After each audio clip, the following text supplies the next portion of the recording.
출석하시는 분들이 점점 줄어들지 않나 싶어서 제가 뭘 좀 잘못하고 있나 하는 생각이 좀 들었습니다. 공사 영향 같기도 하고요.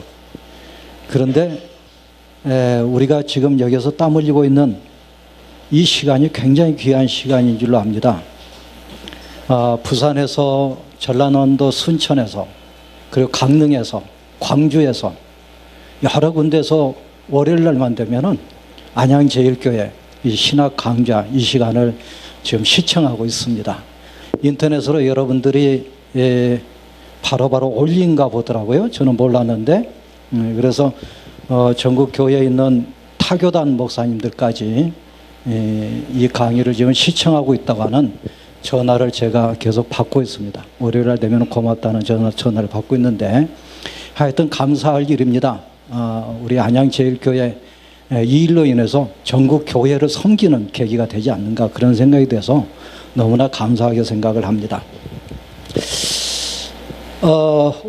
주전 587년에 예루살렘이 멸망하고 난 뒤에 많은 그 유대인들이 뿔뿔이 흩어져 가지고 난민이 되고 유민이 돼서 이곳저곳으로 흘러 들어가게 됩니다. 암몬, 에돔, 그리고 모압 지경까지 흘러 들어갈 뿐만이 아니라 이집트로 탈출한 행렬들이 참 많았습니다. 지난 시간에 말씀을 드렸습니다마는 예루살렘 정가에는 친바벨론파가 있었고요, 친애굽파가 있었다고들 그렇게 판단합니다. 자, 그렇게 판단하는데 대부분 보수파들은 친애굽파 중심이었고요.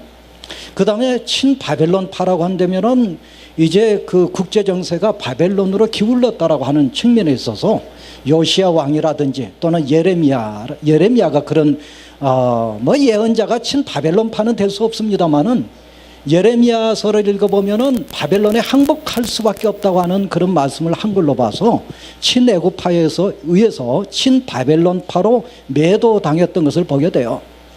그리고 친바벨론파였던 그달랴가 바벨론의 총독으로 세움을 입자마자 이스마일이라고 하는 국수주의자, 민족주의자에 의해서 암살당해요. 그리고 바룩과 예레미야 바룩은 친애굽파에 의해서 끌려갑니다. 친애굽파는 나라가 멸망하자 이집트로 애굽으로 도망가죠. 피난 가면서 예레미야를 끌고 가는데 아마도 끌려가다가 예레미야가 순교하지 않았을까 그렇게 학자들은 생각합니다. 자, 이렇게 이집트로 끌려가게 되는데 이분들이 어디 가서 정착했을까? 19세기, 20세기에 들어가지고 많은 고고학적 유물 발굴이 있었고 그 유물들을 발굴해냈는데 이집트 나일강 상류 지역에 보면은 엘레판틴이라고 하는 곳이 있습니다. 이 여의도와 같이 나일강 안에 있는 조그만 섬인데 이게 코끼리와 같이 생겼다 해가지고 엘레판틴이라고 하는 섬 이름이 주어졌다고 그래요. 여기에서 유물이 발굴됐는데요, 성전터가 발굴이 됐고 거기에서 수많은 파피루스로 된 문서들이 발굴이 됐습니다. 자, 그런데 놀랍게도 이 문서들 가운데서는 야후 신을 섬긴 성전이라고 하는 게 거기에 나와 있고요. 이 사람들의 그 야후 성전에서 야후 신을 섬겼던 이들이 누굴까? 유대인이라고 하는 것이 알게 됐습니다. 그래서 야훼, 야후, 이거는 이제 같은 어원을 가지고 있다고 보는데 하여튼 여호와 하나님의 어원인 야훼, 야후 신으로 명명된 그러한 그 여호와 하나님을 엘레판틴에서 섬겼다고 봐요. 그런데 이제 다른 그 학자들은 587년에 예루살렘이 멸망하고 난 뒤에 예레미야를 끌고 갔었던 집단이 엘레판틴에 정착했다고 보는 이들도 있지만 그 이전에 650년경에 주전 650년경에 므낫세가 철권 통치를 할 때 그리고 야훼 종교주의자들을 아주 대단히 그 압박을 가하고 핍박을 박해를 하게 될 때에 법궤를 가지고 야훼주의자들이 탈출했다고 보는 이들도 있어요. 그래가지고 엘레판틴에 가서 정착했다고 보는 이들도 있습니다. 자, 그렇다고 하면 엘레판틴을 더 파보면 거기에 법계가 나올 수 있을지도 모르겠죠. 하여튼 므낫세 왕 전후로 해가지고 법계 이야기가 성경에서 사라지고 마는데, 그런 근거로 해서 므낫세의 그러한 철권 통치에 의해서 박해를 받은 야훼 종교주의자들이 탈출을 해가지고 엘레판틴에 정착했지 않았을까, 이렇게 보는 이들이 있고, 또 다른 이들은 587년에 예루살렘이 멸망하고 난 뒤에 이집트로 탈출했었던 그런 친이집트파들이 엘레판틴에 가서 정착하고 살았다고 봐요. 자, 어쨌든 여기서 살고 있었던 사람들의 문서들, 많은 그 파피루스 문서들, 주전 5세기, 4세기경에 쓰여졌던, 그러니까 500년경, 400년경에 쓰여졌던 수많은 파피루스가 발굴이 되고 해독이 됐는데, 물론 이때 쓰여진 글은 아람어로 쓰여져 있었습니다. 그때 당시에는 신약 성경 전후로 해가지고는 아람어가 국제어였고, 팔레스틴에서는 아람어를 주로 사용을 했거든요. 아람어로 된 문서들을 해독하고 보니까, 그러니까 여호와 하나님을 섬겼다라고 흔적이 나오고요. 또 이분들이 거기에서 경제 무역 활동을 했는데, 어떤 무역 활동을 했느냐면은 상아를 팔고 사는 그런 무역 활동을 했을 뿐만이 아니라 가죽, 짐승 가죽이라든지 향신료 혹은 광석물, 이런 것들을 그 나일강 상류 지역이기 때문에 나일강을 통해서 지중해 연안으로, 그리고 아프리카로 이렇게 무역을 했었던 흔적이 많이 나와 있고, 또는 문서에 그렇게 기록이 되어 있습니다. 그런데 놀랍게도 여기에서 발굴된 그 문서를 해독해 읽어보니까 어떤 글이 나오느냐면은, 그 야후 성전을, 야훼 성전, 야후 성전을 이집트 제사장들이, 이집트 그 토착신을 섬기는 제사장들이 지방 행정관을 설득해 가지고 파괴했다고 하는 기록에 남아 있다는 얘기예요. 그래서 그 야후 성전에서 야후 신을 섬겼던 그 유대인들이 이집트 당국에 소를 제기를 하기를, 이렇게 성전이 허물어졌으니까 다시 세워달라고 하는 간청을 했다고 하는 그런 기록까지 남아 있습니다. 문제는 어디 있느냐면, 야훼 하나님만 섬긴 게 아니었어요. 여기에서 바알의 그 배우자인 아낫까지 섬겼습니다. 그래서 그 문서를 보면은 야훼와 아낫을 섬기는, 야훼 다음에 반드시 아낫의 이름이 들어가 있는 아주 무서운 이야기가 거기에 나와 있어요. 이건 뭘 얘기할까요? 예레미야서를 보면은 예레미야 예언자가 아주 강력하게 그 저항했었던 게 혼합 종교였거든요.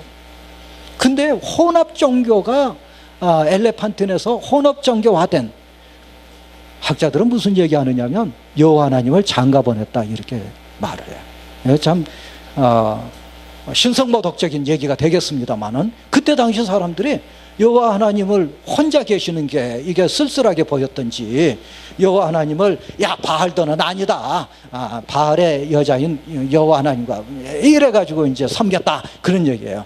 그게 엘레판틴에만 나오지 않아요. 수많은 고고학적 유물들을 지금 뭐 20세기 20세기 와가지고 그게 발굴이 됐는데, 예를 든다면은 그 어떤 항아리에 보니까 거기에 야훼와 아세라가 너희들에게 복 주시기를 원하노라 하는 글귀들, 히브리어로 된 글귀들이 항아리에 쓰여진 그런 글귀들이 많이 나타나요. 이런 걸 보면은 여호와 하나님만 섬긴 게 아니고 아세라 혹은 아나까지 섬겼던 혼합 종교화 됐었던 그런 실태를 볼 수 있어요. 제가 이렇게 말씀을 길게 드린 이유는 어디 있느냐면, 바벨론에 잡혀간 이들을 지금 보기 위해서 그런 거예요. 바벨론의 포로로 잡혀간 이들은 소위 말하는 엘리트 집단이거든요. 야훼 종교의 엘리트 집단인데, 이분들은 바벨론에 끌려갔을 때 굉장한 것을 목격을 했었어요. 왜 그러냐면은 바벨론 그 시내를 들어가면은 마루둑 신의, 바벨론의 주신인 마루둑 신의 배우자 이슈타르가 있는데, 이슈타르 성문을 통과하게 돼 있어요. 우리나라 서울의 남대문과 같이 이슈타르 성문을 통과하게 됐는데, 지금도 그게 남아있어요. 남아있는데 굉장히 화려합니다. 화려하고 황소라든지 용이라든지 이런 부조물들이 성문 옆에 화려하게 부착이 되고 조각이 돼 있을 정도로 굉장히 화려한 문이에요. 이 거대한 문을 통과해 들어가면은 굉장히 넓은 대로가 앞에 펼쳐집니다. 펼쳐지는데 상당히 먼 길을 대로를 따라 들어가면 양쪽에 마르둑 신상들이, 거대한 신상들이 서 있고요. 그리고 앞에는 지구라시라고 하는 피라미드 같이 생긴, 이건 마르둑 신전이거든요. 그 신전이 지구라시 앞에 쭉 버티고 서 있어요. 이스라엘 백성들이 이 지그라트를 보면은 예루살렘 성전은 사실 굉장히 볼품없는 거거든요. 어떤 학자가 이런 글을 책에 써놓았더라고요.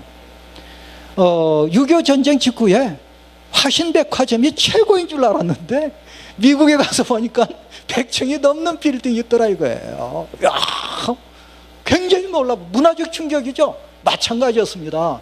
예루살렘 성전 우리가 볼 때는 굉장히 대단한 것처럼 보이지만 사실 규모에 있어서는 마르둑 신전에 보면 이게 정말 게임이 안 된 거예요. 거기에 가서 어마어마한 신전이라든지 화려한 그런 조각상들, 형상들, 신상들을 보고서 얼마나 큰 충격을 받았겠어요. 문화적 충격이죠. 그래서 실제로는 수많은 사람들이 바벨론, 아수르 종교로 개종을 해버려요. 개종을 해버리고 돌아올 때에도 많은 사람들은 돌아오지 않았습니다. 다행인 것은 거기에서 생활하게 될 때에 이분들이 그발 강가라고 돼 있는데 에스겔서에 보면은 그발 강가의 텔 아비브라고 하는 곳에서 집단적으로 거주하게 돼요. 이게 참 감사할 일인데 개토를 형성하고 생활하게 됩니다. 그러면서 이분들의 신학적인 문제, 지난 시간에 제가 여러분들에게 유인물로 나눠드렸던 에가서, 미처 시간이 없어서 제가 말씀을 못 드리고 말았는데 에가서에 나타나는 신학적인 그 해답, 또는 신명기 역사서가 제시한 신학적인 해답, 이런 것들을 해명하고 난 다음에 이분들이 종교적 활동과 경제적 활동을 자유롭게 하게 됐어요. 그러니까 바벨론의 포로로 잡혀간 이들은 자유인과 노예, 그 중간 계급으로 살았었던 것 같아요. 중간 계급으로 살았는데, 그런데 그렇게 살으면서 이분들이 개토를 형성하고 있기 때문에 바벨론 문화와 어느 정도 단절되어 있는 그 울타리 안에서 생활을 했다는 얘기예요. 그래서 거기에서 회당을 짓고, 회당이 여기에서부터 생겼지 않았을까 그렇게 보는데, 거기에서 회당을 짓고 예루살렘을 향하여 기도하고 토라를 거기에서 읽고 낭독하고 그리고 하나님을 예배한 그러한 회당 예배가 생겼던 것 같습니다. 놀라운 것은 여기에서 토라가 완성이 됩니다. 오경이 완성이 되고 역사서가 완성이 되고요. 예언서 대부분이 완성이 돼요. 물론 이제 그 전에 이분들이 구전으로만 가지고 갔었던 전승이 있었고, 구전뿐만이 아니라 문서로 된 전승들, 그런 토라, 역사서 또는 예언서들을, 문서로 된 것들을 가지고 갔었다고 봅니다. 가지고 갔는데 우리가 지금 가지고 있는 그런 성경, 오경으로 완성된 것은 바로 이 바벨론 포로기 때 완성됐다고 보고, 역사서도 역시 신명기 역사서도 이때 완성이 됐다고 보고요. 또는 예언서, 포로기 이전에 활동했었던 예언자들의 예언서들이 거기에서 완성됐다고 봅니다. 그렇다고 한다면 아이러니인데요, 바벨론 포로가 없었다고 한다면 우리는 지금 구약 성경이 우리 손에 있을 수 있었겠는가 하는 생각이 들 정도입니다. 하나님의 섭리가 아닐까요? 예루살렘이 멸망한 것을 지금 유대인들은 소위 통곡의 벽이라고 하는 곳에 가서 울잖아요. 응? 왜 까만 모자를 쓰고 다니지 않습니까? 유대인들이 왜 검정 옷을 입은지 아세요? 지금 그분들은 상중에 있어요. 2000년 동안. 무슨 상중에? 성전이 무너졌으니까 상중이잖아요.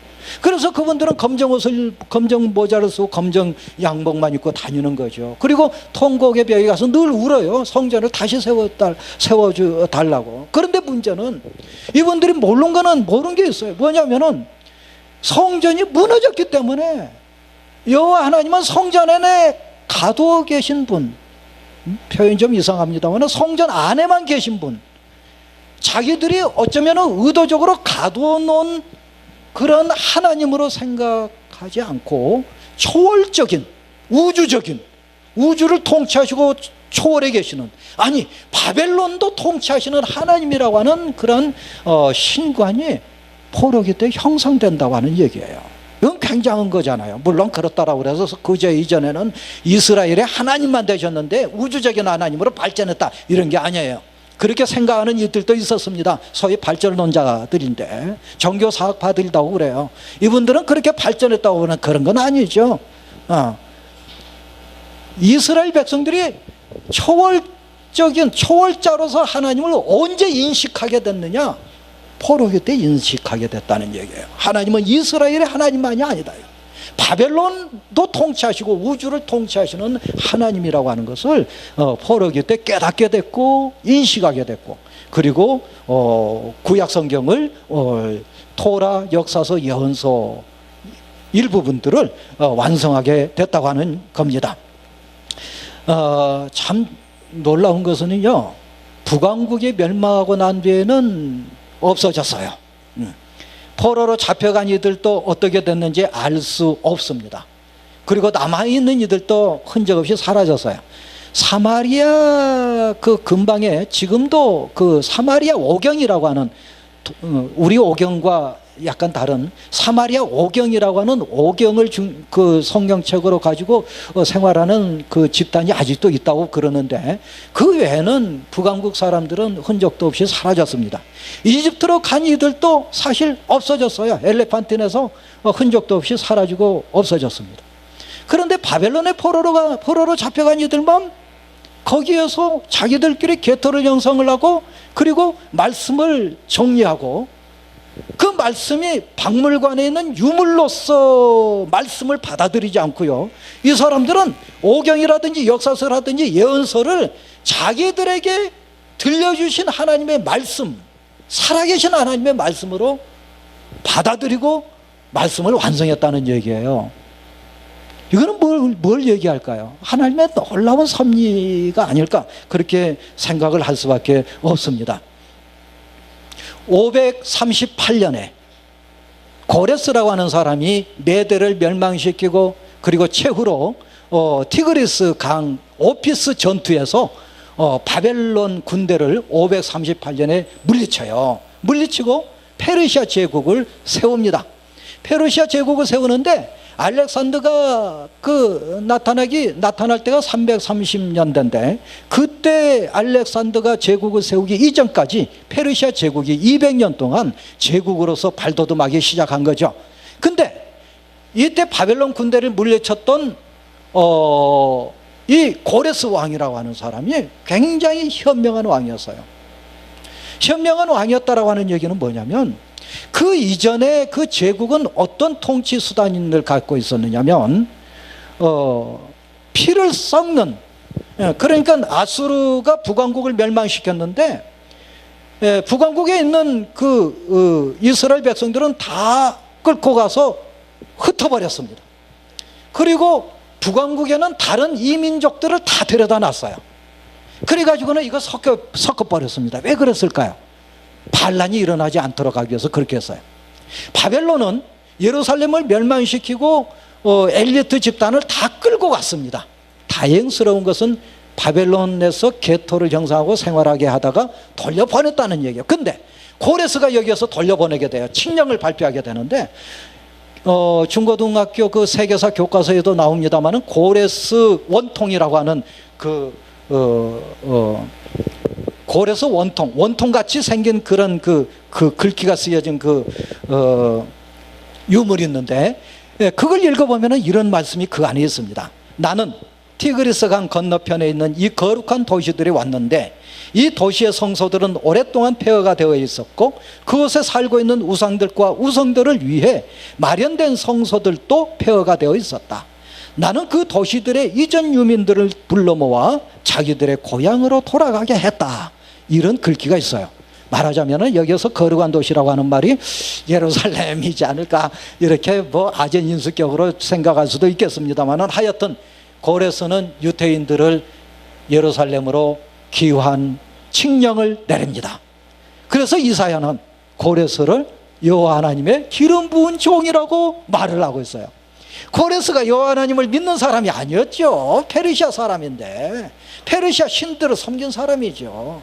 그런데 이사야는 이사야 40장과 44장 1절을 보면은 기름 부은 여호와의 기름 부은 종이라고 말을 할 정도로 이스라엘 역사에서 굉장히 중요한 일을 칙령을 내린 그런 왕이라고 할 수가 있습니다. 자, 이렇게 해가지고 돌아오게 됩니다.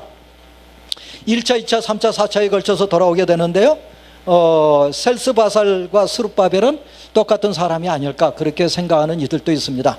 하여튼 이렇게 해서 돌아옵니다. 돌아와가지고 성전 건축하고 성벽을 건축하게 되는데 돌아온 이들이 그 문제가 하나 있었습니다. 어떤 문제냐면 과연 누가 유대인이냐 하는 거예요.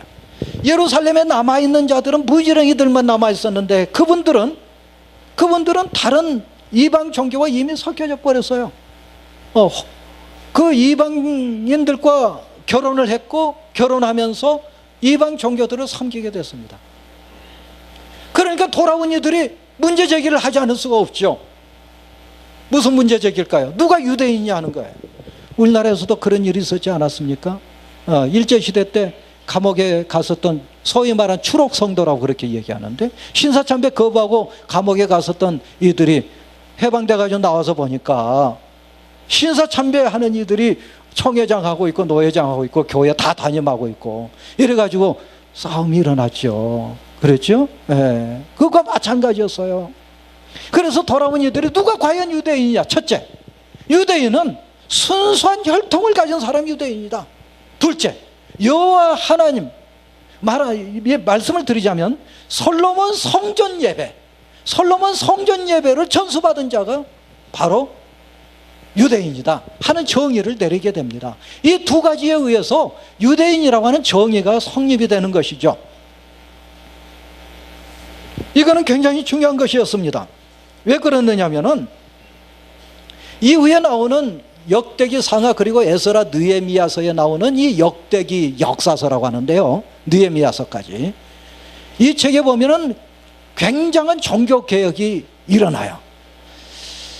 개혁을 너무 개혁이라고 하는 말을 많이 하다 보면은 개혁 피로증에 걸리게 되고 결과적으로 개혁을 위한 개혁 말장난이 되고 마는 걸 우리 현대 정치사에서도 얼마든지 보고 있습니다. 근데 돌아왔었던 이들이 특히 에스라가 돌아올 때에는 중요했었는데 돌아온 이들이 누가 과연 유대인이냐 했을 때에 피를 섞지 않는 이들 그리고 솔로몬 성전 예배를 준수한 이들이다라고 정의하면서 성전 재건에 박차를 가하게 됩니다. 여기까지 배경으로 말씀을 드리고 역대기서에 대해서 말씀을 드리면서 계속해서 말씀을 드리겠습니다. 역대기서에 보면은 역대기서의 역대기사가 혹은 역대기 역사가의 사관이라고 한다면 그게 뭘까요? 사관이라고 한다면 한마디로 말을 하면 이거예요. 과거를 다 잊자 이거예요. 과거 우리 조상들이 잘못했던 것 그게 무슨 의미가 있냐. 이제 돌아왔는데 벌을 다 받았다 이거예요. 벌을 다 받고 돌아와서 재건을 해야 되지 않느냐. 성전 그리고 성곽을 다시 재건해야 된다. 이렇게 했을 때 부정적인 얘기는 할 필요가 없었겠죠. 그래서 역대기 사가의 관점은 어떤 거냐면은 여호와 하나님께서 다윗을 선택하셨다는 얘기예요. 여호와 하나님께서 다윗을 선택하셨고 그 다윗의 왕가는 다윗 왕가는 왕조로서 계속 되어져야 된다. 그리고 계속 될 수밖에 없다. 이렇게 봤던 거죠. 돌아왔으니까. 사실 셋스바살은 여호야긴 왕의 넷째 아들이거든요. 그래서 왕족이 같이 돌아왔기 때문에 다윗 왕의 후손이 통치하는 국가를 세우기 위해서 역사서를 새로 쓰게 됐던 겁니다. 그래서 다윗 왕의 선택 사상과 그 다음에는 솔로몬 예배 개성이 중요하다고 봤던 거죠. 누가 유대인이냐? 그거는 피를 섞지 않는 이들이고 솔로몬 예배에 참여하는 자들이다. 솔로몬 예배에 참여하는 자들이라고 했기 때문에 솔로몬 예배의 개성이라고 하는 것은 굉장히 중요한 것이었어요. 그래서 역대기 상하를 보면은 다윗과 솔로몬에 관한 이야기가 대부분 차지하고 있습니다. 다윗 이전의 역사는 일종의 서론으로 제시하고 있고, 다윗과 솔로몬의 이야기를 역대기서에 장황하게 설명을 하고 있는데, 거기에 특히 뭐 성가대에 대해서, 찬양단에 대해서 굉장히 많이 이야기하고 있는 것을 보게 돼요. 이건 뭘 얘기하느냐면은 솔로몬 성전 예배가 그만큼 중요했다라고 하는 것을 볼 수 있는 거죠. 그래서 솔로몬의 부도덕성, 혹은 여호와 하나님 종교를 혼합 종교화 했었던 그런 원흉으로서 솔로몬이 아니라 성전 예배의 창시자, 솔로몬이가 성전을 건축했기 때문에 성전 예배의 창시자로서 찬양을 하게 됐고, 다윗은 누구냐? 바세바와의 관계가 중요한 게 아니라 하나님께서 선택하신 분이다. 그리고 그 다윗을 통해서 이스라엘 국가는 영원히 계속될 수밖에 없다. 따라서 다윗은 하나님의 종이다라고 하는 그러한 개념을 가지고 역사서를 다시 쓰게 된 거죠. 이 역사서의 대본은 신명기적 역사서가 대본이었습니다. 그래서 신명기적 역사서를 앞에 두고 뺄 거는 빼고 더할 거는 더하고, 신명기 역사서에 없는, 그러나 자기들이 가지고 있는 구전으로 전승되어 온 그런 전승들은 넣고요. 또는 요약하기도 하고, 축소하거나 요약하기도 하고, 그러면서 역대기서의 이스라엘의 역사를 다시 기록하게 되죠. 자, 에스라서로 넘어가 보면은 에스라는 이스라엘 그 종교 역사에서 굉장히 중요한 자리를 차지해요. 왜 그런가 하면은 에스라가 돌아올 때에 토라를 가지고 왔거든요. 오경을 가지고 왔어요. 오경을 가지고 와서 에스라서를 읽어보면은 오경을 규칙적으로 읽었습니다. 지금도 우리가 가지고 있는 마스라 텍스트를 보면은 에스라가 매주 읽었던 분량이 표시가 돼 있어요. 표시가 돼 있어서 에스라가 에스라 시대부터서 토라를 낭독하면서 하나님의 말씀대로 살라고 강요를 했던 거죠. 이게 에스라의 종교 개혁이었습니다.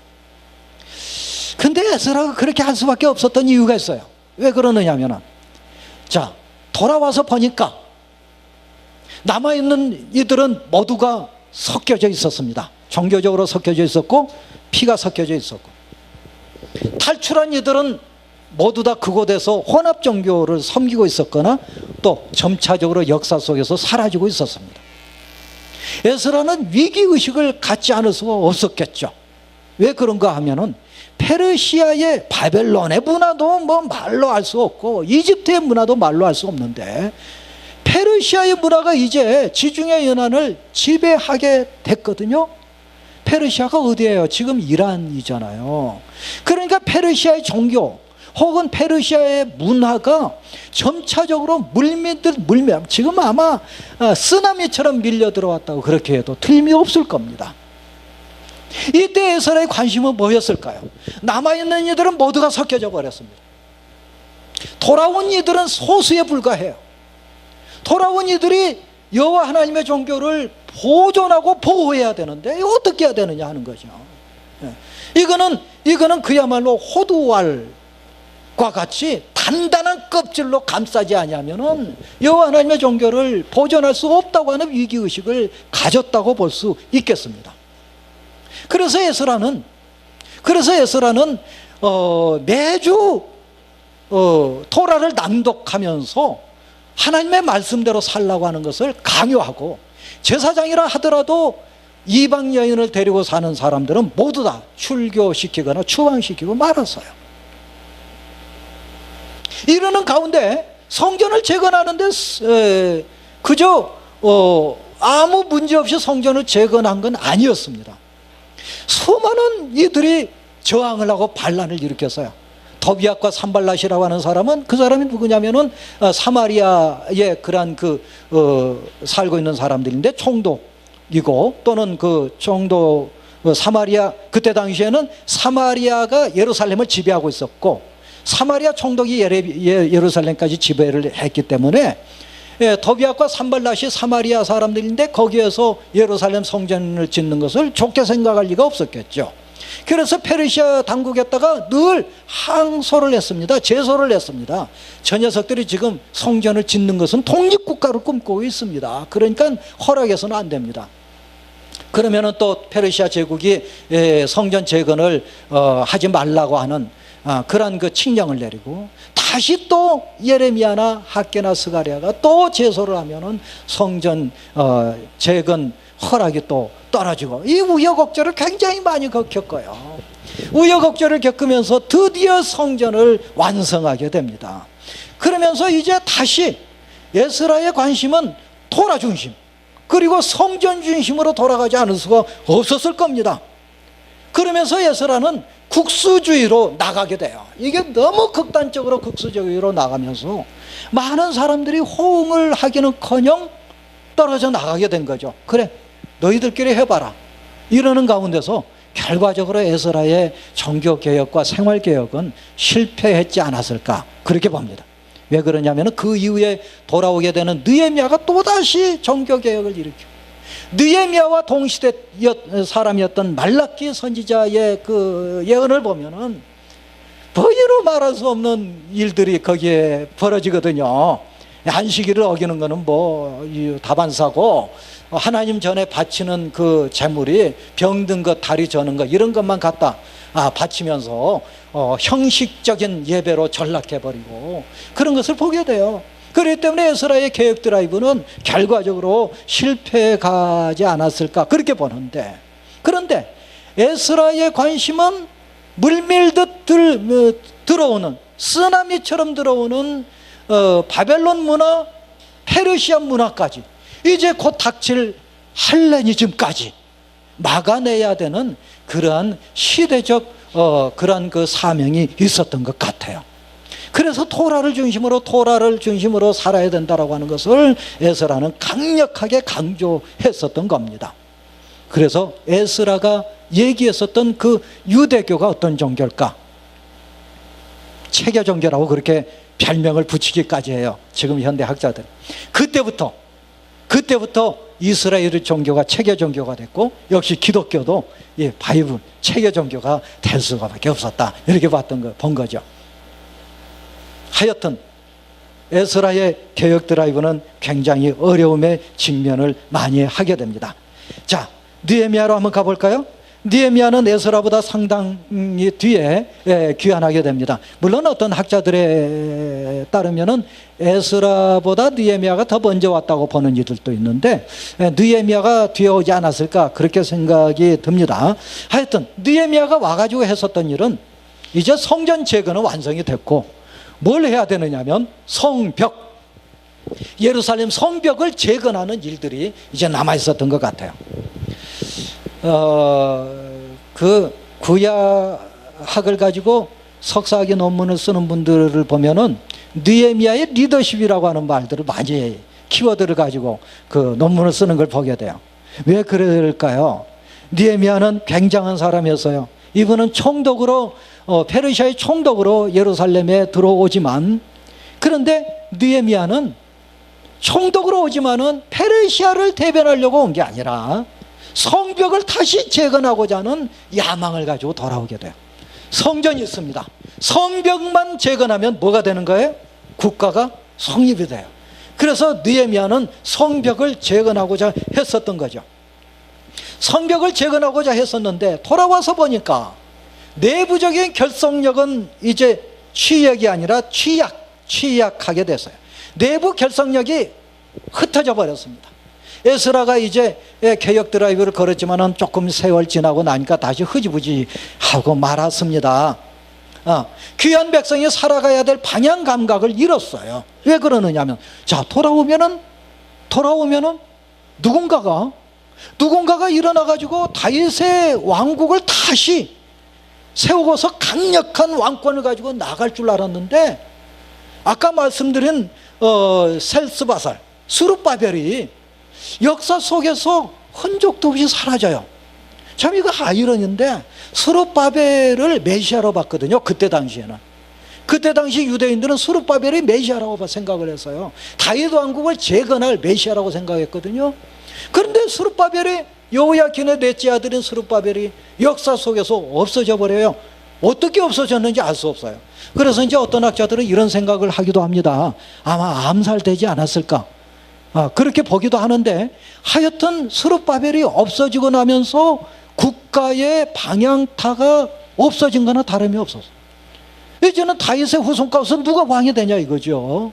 성전은 세워놨는데 성전 예배는 다시 흐지부지하게 되고, 예스라의 개혁은 다시 흐지부지하게 되면서, 느헤미야가 돌아와서 보니까 성벽을 재건하려고 하고 있지만은, 재건하려고 하는데 내부 결속력은 취약한 상태였고, 귀한 백성이 살아가야 될 방향 감각은 이제 없어져 버렸습니다.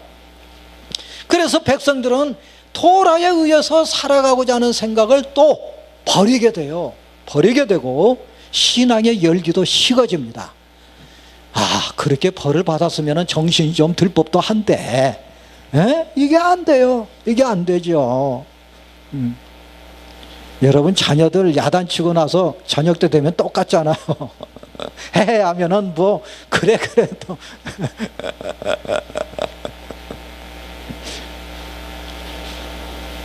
다시 이렇게 되면서 느헤미야가 어떻게 성벽을 재건하는데 참 그 완공을 할 수 있었을까? 대단한 겁니다.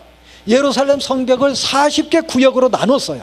40개 구역으로 나누고 52일 만에 성벽을 재건해요.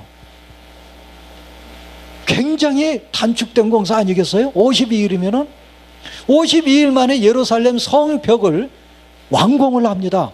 어떻게 이 느헤미야의 리더십이 어땠으면 참 이렇게 아주 굉장히 빠른 시일 내에 느슨해진 그런 신앙의 열기, 내부 결속력이 흩어지고 뭐 이런 상태에서 백성들을 끌어모아 가지고 성벽을 재건한다고 하는 것은 굉장히 어려운 일이었을 텐데, 느헤미야의 리더십이 어땠는지 모르지만 하여튼 52일 만에 예루살렘 성벽을 완공하게 돼요.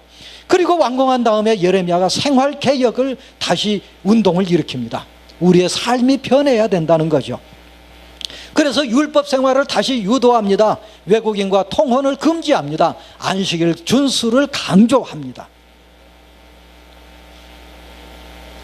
뭐 결론으로 말씀을 드리면 그것 가지고 안 된 거죠. 됐으면은 이스라엘 제국이 이스라엘 국가가 뭐 그 이후에 지속됐었을 텐데, 이스라엘 국가는 세워지지 않고 역사 가운데서 없어지잖아요. 그래서 이제 그 예수 그리스도 이후에 다윗의 왕국이라고 하는 게 도대체 뭐냐? 그거는 그리스도 왕국이다. 하나님의 아들 다윗의 혈통에서 태어나실 예수 그리스도를 통한 만왕의 왕으로서 우주적인 왕권의 실현이라고, 그렇게 우리 신약 성경에 의해서 기독교에서는 재해석하게 되는데, 지금도 이스라엘 사람들은, 유대인들은 메시아를 기다리는 거죠.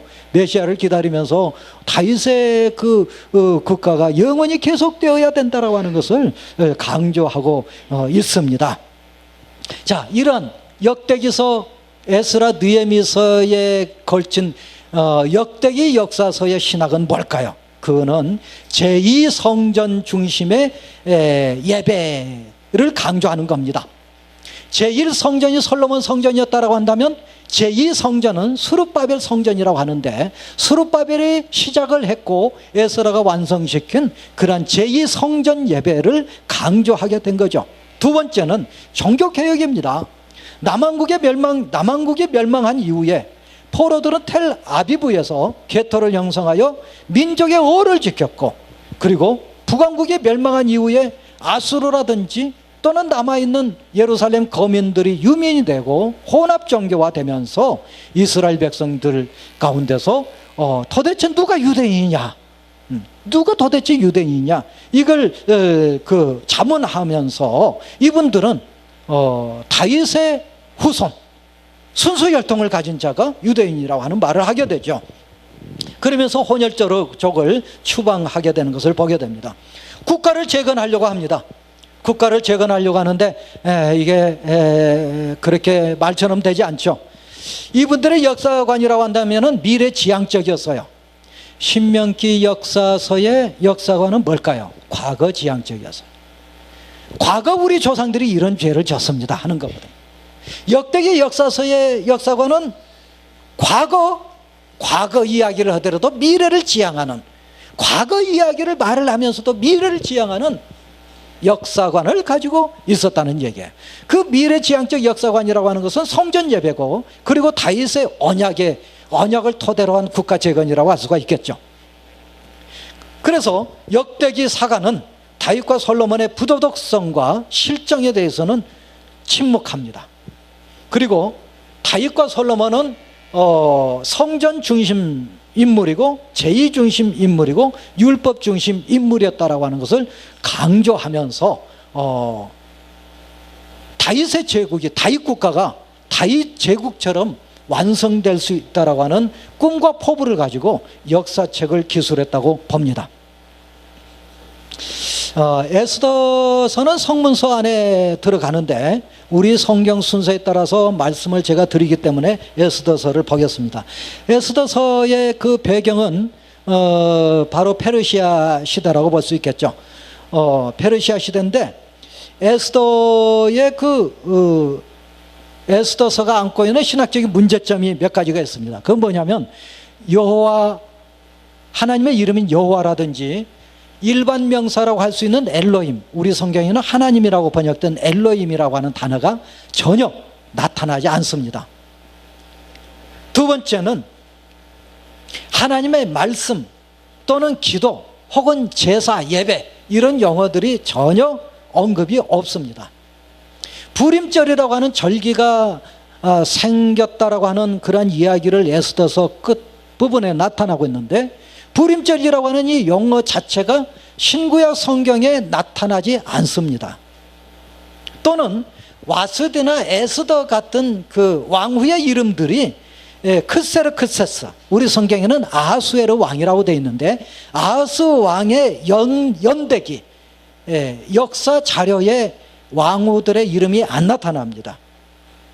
그리고 보복과 복수, 피의 날을 즐거운 축제의 날로 이야기하는, 그렇게 이야기할 수 있을까? 이게 복수의 날인데 부림절이라고 한다면 그것을 축제로 말을 할 수 있는가 하는 문제제기도 있죠. 더 중요한 것은 지난 시간에 제가 첫 시간에 말씀드렸던 사회사본, 여기에는 에스더만 없어요. 사회사본에. 그래서 에스더서의 그 캐논으로서, 경전으로서 진정성의 의문을 제기하는 분들이 많이 있습니다. 근데 그런 용어가 나오지 않는다든지 아니면 부림절에 관한 이야기라든지 이런 것들이 설령 없다 하더라도 에스더서를 읽은 이들은 누구나 다 무엇을 알게 되느냐면 이스라엘의 하나님, 유대 백성들의 하나님인 여호와 하나님께서 이스라엘 백성, 유대인들을 살려주셨다 하는 것은 누구도 부인할 수 없는 이야기라는 거죠. 그게 하나님의 섭리라는 얘기예요. 하나님이라고 하는 엘로힘이라는 단어, 하나님의 이름인 여호와라고 하는 단어가 굳이 있어야만이 하나님의 말씀으로서, 경전으로서 그런 가치가 있는 거는, 그게 어떤 가치 기준이 아니라고 본다면 그 이야기 자체, 에스더서 이야기 자체에 유대인을 구원하신 하나님, 유대인을 구원하신데 놀랍게도 역사하시는 그런 섭리, 하나님의 섭리, 그런 것들은 누구든지 이해할 수 있고 받아들일 수 있다는 얘기예요. 예를 든다면 와서디가 왕의 초대에 응하지 않아서 폐위당하는데 에스더는 초대하지 않았어도 왕에게 나아가서 민족을 구했다는 얘기예요. 이건 하나님의 섭리 아니고서는 이해할 수 없다는 거죠. 모르드게가 우연히 왕궁 문지기의 음모를 알고서 고발을 하고 그 음모가 유야무야 끝나게 되는데, 그런데 모르드게가 전혀 보상을 받지 않았습니다. 어느 날 이 왕이 잠이 안 와가지고 궁중일기를 읽어나가는 가운데 모르드게 이야기를 듣고서 보상했느냐? 안 했습니다. 그래, 그럼 모르드게를 불러와라. 이런 이야기가 있다는 거죠. 이것도 하나님의 섭리 아니고서는 이해할 수가 없다는 거죠. 또 또 하나님의 구원도 모르드게가 그런 말을 하잖아요. 에스더에게 하는 말이, 네가 이스라엘을 구원하지 않는다 하더라도 하나님은 이스라엘 유대인들은 구원받는다. 이때를 위해서 네가 왕후가 된 건지 어떻게 아느냐, 그 말을 하죠. 그 말씀을 모르드게가 합니다. 말하자면 모르드게의 신앙은 이스라엘의 하나님은 구원의 하나님이시라는 거예요. 이스라엘의 하나님은 구원의 하나님이시다. 하만의 흉계에도 불구하고 유대인은 구원받는다라고 하는 그러한 신앙이 모르드게에게 있었다는 겁니다. 정리하자면 에스더서의 신앙은 두 가지라고 볼 수가 있겠죠. 하나님의 섭리, 그리고 하나님의 구원. 하나님의 섭리는 역사의 주로서 하나님, 구원하신 하나님은 구원의 주님으로서 하나님이시라는 거예요. 하나님은 오늘 또 우리와 함께 하신다고 믿습니다. 저는 이스라엘의 역사를 쭉 공부를 하면서 정말 놀라운 것은 하나님께서 그 매 순간순간 함께 하신 걸 볼 수 있어요. 그래서 어떤 학자는 이런 얘기를 합니다. 구약 성경은 이스라엘의 역사가 아니라, 역사라고 하는 얘기는 그의 역사, 히스토리잖아요. 이스라엘의 역사가 아니라 하나님의 이야기다. 하나님의 이야기. 이스라엘의 역사는 이스라엘 백성의 이야기가 아니라 하나님의 이야기라는 거예요. 근데 하나님의 이야기는 뭐에 관한 하나님의 이야기일까요? 약속하시고 약속을 성취해 가시는 하나님의 이야기. 어떠한 장벽이 앞에 놓여 있어도 섭리를 통해서 구원하시는 하나님. 그 이야기가 구구절절 들려지고 있다는 얘기예요. 리텔링 되고 있습니다. 리텔링이라고 하는 얘기는 뭡니까? 지금도 우리도 홍해바다 이야기를 가지고 말씀을 나누잖아요. 리텔링 하잖아요. 이스라엘 백성들도 역시 토라를 읽으면서 하나님께서 홍해바다를 통해서 홍해바다를 가르면서 우리 조상들을 구원하셨듯이 우리도 바벨론에서 해방시켜 주실 것이다. 제2의 출애굽을 이야기하는 가운데 리텔링 했던 겁니다. 계속해서 다시 이야기, 다시 말하기. 뭐에 대한 말하기일까요? 하나님의 이야기, 하나님의 구원의 이야기, 하나님의 섭리의 이야기. 이 이야기를 다시 말하기를 통해서 하나님의 음성을 듣는다는 겁니다. 한마디만 더 말씀을 드리고 마치겠습니다. 하나님은 무서운 하나님일까요? 참 그건 정말 무식의 소치라고 봅니다. 아버지가 자식 담배 피는 초등학생이 담배 피면은 아버지가 야단치죠. 우리 아버지는 무서운 하나님이야. 잔인해. 우리 아버지, 아이고 일가 갈려. 나 탈출할 거야. 그거 가출한다면 아버지의 본심을 모르는 사람이죠. 그죠? 네, 그것과 마찬가지. 야단치고 혼내고 매를 때리는 아버지 이면에 있는 그 자식에 대한 사랑의 극치, 어머니의 사랑이 다른 쪽에서 나타난다면 아버지의 사랑은 또 다른 쪽에서 그 사랑의 유형이 나타난다고 우리가 볼 수 있는데, 구약 성경에 나타난 하나님의 모습을 보면 사랑의 극치로서 우리가 엿볼 수 있지 않을까 하는 겁니다. 야단치는 모습만 보지 말고 야단치는 모습 그 이면에 애절한 하나님의 사랑, 못된 자식, 정말로 방탕한 자식, 탕자와 같은 자식 어떻게 할 수 없어서 야단치고 회초를 때리다가 엉엉 울어버리시는 아버지의 모습을 구약 성경에서 그리게 돼요. 기도하겠습니다. 은혜로우시고 자비로우신 아버지 하나님, 오늘 또 무더운 날씨에 구약의 이야기를 나누었습니다. 나라가 멸망될 수밖에 없는 상황, 나라가 멸망됐고 성전이 불탔음에도 불구하고 여호와 하나님과 이방의 여신을 같이 섬겼던 웃지 못할 그러한 상황 속에서도 하나님은 바벨론 포로로 끌려간 소수를 통해서 하나님의 말씀을 완성하고 이스라엘의 종교를 이어가는 가운데 오늘 우리들에게까지 말씀을 들려주고 하나님의 역사를 리텔링하게 되신 것을 우리가 믿습니다. 은혜로우신 아버지 하나님, 하나님의 말씀을 우리가 다시 말하고 다시 듣는 가운데 하나님의 지극하신 사랑을 체득하는 우리 모두가 되게 하여 주옵소서. 예수님 이름으로 기도하옵나이다. 아멘.